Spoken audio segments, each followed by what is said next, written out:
For God so loved the world, come on, that He gave His only Son, and whosoever believes. 또 다른 옛날 사람 한 분을 소개합니다. 1880년대 초반의 젊은 시절 유교 경전과 학문에 능한 수재였지만 전통 학문에만 머물지 않고 개화 사상에도 관심을 가졌습니다.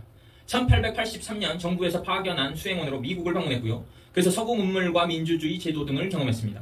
귀국 후에는 개화파 정치인들과 연대하며 관료로 활동하였고 고종의 신임을 받으며 요직을 거쳐서 외부 대신 내무 대신, 그러니까 외교부 장관이나 행안부 장관 등을 거쳤던 겁니다. 1894년 갑오개혁 당시에 구체제를 타파하고 근대식 정부제도 도입을 지지하였고 개화파 내부에서는 온건 개화파로 분류되었습니다.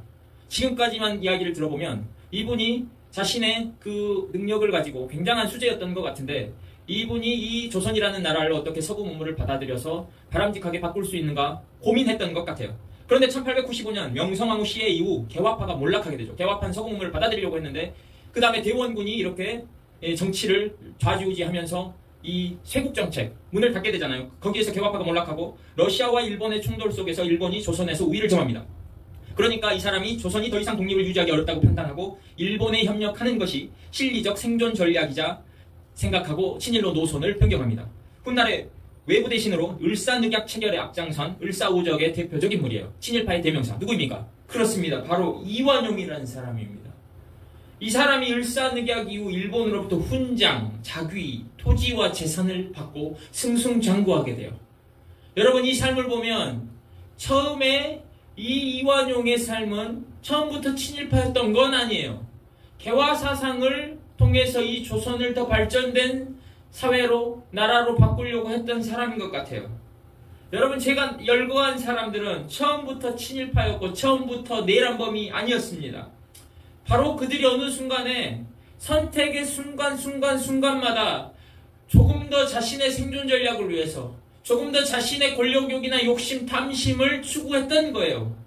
처음부터 욕심꾸러기였고 처음부터 이 나라를 팔아먹을 사람들이었던 것은 아니에요. 그러나 그 선택의 과정에서 조금씩 유혹이 오면 그 유혹을 받아들이고 자신의 미래를 설계하려고 했던 사람들이기 때문입니다. 우리는 어떻습니까? 우리는 가진 것이 너무 없어서 안 그럴 것 같죠? 아이, 그 사람들은 처음부터 잘못된 사람이지 이렇게 생각하십니까? 우리도 어떤 사람들은 좋은 의도를 가지고 시작해요. 선한 의도를 가지고 시작하나 우리도 그만한 유혹이 오고 나의 생존에 위기를 느끼게 되고 그러게 되면 우리도 어떤 선택을 할지 모릅니다. 여러분 그 높은 자리에 가보면 그 자리에 맞춰서 뇌물이 있고 청탁이 있고 야합이 있고 부모 찬스가 있고 자리를 보존하려고 한 번, 두 번 눈 감는 일들이 있을 수 있어요.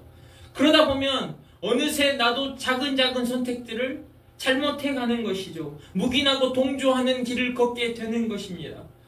여러분 셰익스피어가 쓴 소설 중에 맥베스가 있는데 이 맥베스 장군이 엄청나게 권력욕이 많은 사람으로 시작하지 않습니다. 이 맥베스 장군은 그 덩컨 왕에 대한 신의와 충절을 지키려고 노력했던 사람이에요. 굉장히 첫 부분을 보면 멋진 장군으로 나옵니다.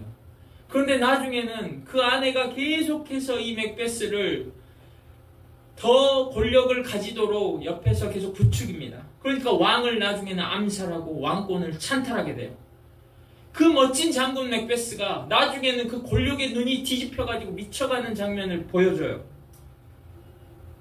여러분 눈앞에 보이는 총리직, 훈장, 자귀, 토지, 재산 이런 것들을 놔두고 보이지 않는 하나님에 대한 신의를 지킨다는 것, 신앙을 지킨다는 것 쉬운 일은 아닙니다. 그러나 오늘 본문이 우리에게 던지는 질문이 어떻게 그 신앙을 지킬 것인가 하는 것이에요. 창세기 41장 41절과 42절에 바로가 또 요셉에게 이르되 내가 너를 애굽 온 땅의 총리가 되게 하노라 하고 자기의 인장 반지를 빼어 요셉의 손에 끼우고 그에게 세마포 옷을 입히고 금사슬을 목에 걸고 라는 표현이 있습니다. 여러분 세마포 옷은 그 당시 이집트 고관들이 입던 고급 의복이에요. 그러니까 애굽 최고의 관료라는 의미를 나타냅니다. 그리고 41장 45절에는 그가 요셉의 이름을 사브낫바네아라 하고 또 오느 제사장 보디베라의 딸 아스낫을 그에게 주어 아내로 삼게 하니라 라고 말해요. 지금 이 요셉이라는 이방인이죠. 이방 노예죠. 이 노예가 이 바로 왕을 통해서 이 애굽이라는 정치 사회로 그리고 이 애굽이라는 문화 속으로 편입되는, 아주 빠르게 편입되는, 그것도 그냥 일반인으로 편입되는 것이 아니라 고위층으로 편입되는 장면을 나타내요. 그러면서 요셉의 이름을 애굽식으로 바꿔주죠. 그리고 아내를 주는데 애굽 사람 아내예요. 그러니까 이 애굽 사람 아내를 맞으니까 애굽 사회로 들어가게 되는 거죠. 근데 그냥 애굽 사람 아내가 아니라 오느 제사장 보디베라의 딸이라고 합니다. 오는 헬리오폴리스라는 이집트의 고대 도시인데 이 고대 도시가 이방신을 섬겨요. 어떤 이방신? 태양신 라라는 이방신을 섬기는 중심지예요. 이곳에 보디베라는 제사장인 거죠. 그리고 아스낫은 그 태양신 라를 섬기는 제사장의 딸인 거고요. 그러면 어느 정도 요셉의 지위가, 이 정치와 종교가 얼마나 중요한데 그 고대 사회에 종교라는 종교 지도자가 얼마나 중요한 직책이었겠습니까? 그 힘을 얻게 되는 거예요. 그 사회로 편입되게 되는 거예요. 그런데 생각해 보십시오. 요셉이 하나님에 대한 신앙을 지키려면 그 같은 생각을 가지고 있는 같은 민족의, 유대 민족의 아내를 맞아도 신앙을 지키기가 쉽지 않았을 겁니다. 그런데 애굽 아내를 맞아요. 근데 거기다가 이방신을 섬기는 제사장의 딸이에요. 그러면 이방신을 섬기는 것이 태어나서 지금까지 몸에 배어있는 아내를 맞은 거예요. 그 상황에서 요셉이 신앙을 지키는 게 쉬웠겠습니까? 아니, 히브리 아내를 맞아도 신앙을 지킬 수 있을까 말까, 그 애굽에서 그럴 건데, 애굽에 살면서, 애굽의 세마포 옷을 입으면서, 애굽의 문화 속에서 애굽 아내를 맞아서 신앙을 지킨다는 것, 쉬운 일이 아닌 것이죠. 여러분 아시다시피 요셉은 30세에 총리가 되었다고 합니다. 총리가 되고 나서 7년 동안 풍년, 7년 동안 흉년, 총 14년을 잘 운영을 했어요. 그러니까 총리직을 못해도 14년, 최소 14년은 했던 거예요. 그러나 110세에 요셉이 죽은 것을 생각하면 최대 80년. 그러나 죽기 직전까지 하진 않았겠죠. 못해도 한 50년은 총리직을 했을 것 같아요.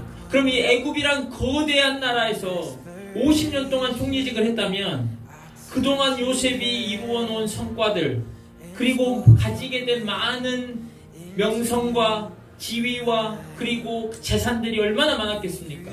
애굽이라는 그 사회의 한 핵심, 중심에서 요셉은 애굽 아내를 맞아서 살아가고 있었는데 그 많은 것을 이루고 많은 것을 갖게 되었음에도 불구하고 어떻게 하나님에 대한 신앙을 죽기 직전까지, 죽으면서까지 갖게 되었을까요? 그 신앙을 어떻게 잃지 않고 계속 유지할 수 있었을까요?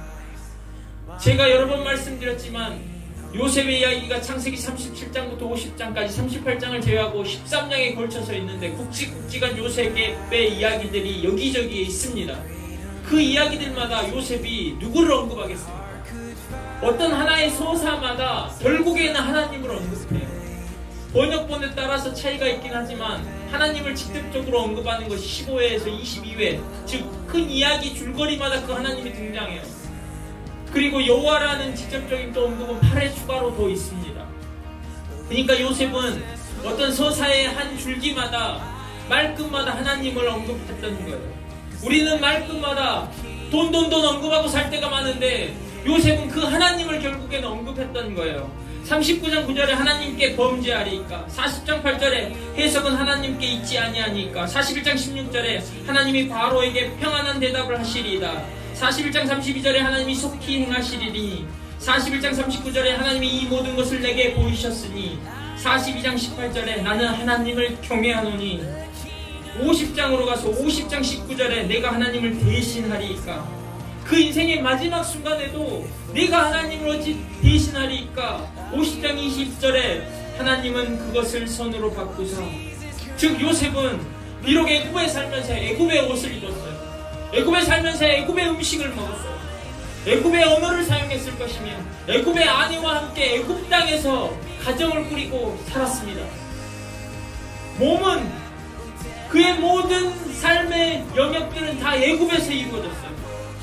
그러면 문화적으로, 정치적으로, 종교적으로 애굽의 한 중간에 있었는데 그 모든 애굽의 삶을 살았으나 그의 신앙은 애굽화되지 않았다는 거예요. 그 모든 삶의 나머지는 애굽식으로 이루어지고 있었으나 그의 신앙은 애국화되지 않았다는 거예요. 그래서 이방신에게 절하지 않고 이방신을 섬기지 않았다는 거예요. 이방신을 돌아도 보지 않았다는 거예요. Out of the silence, a roaring lion declared the grave has no claim.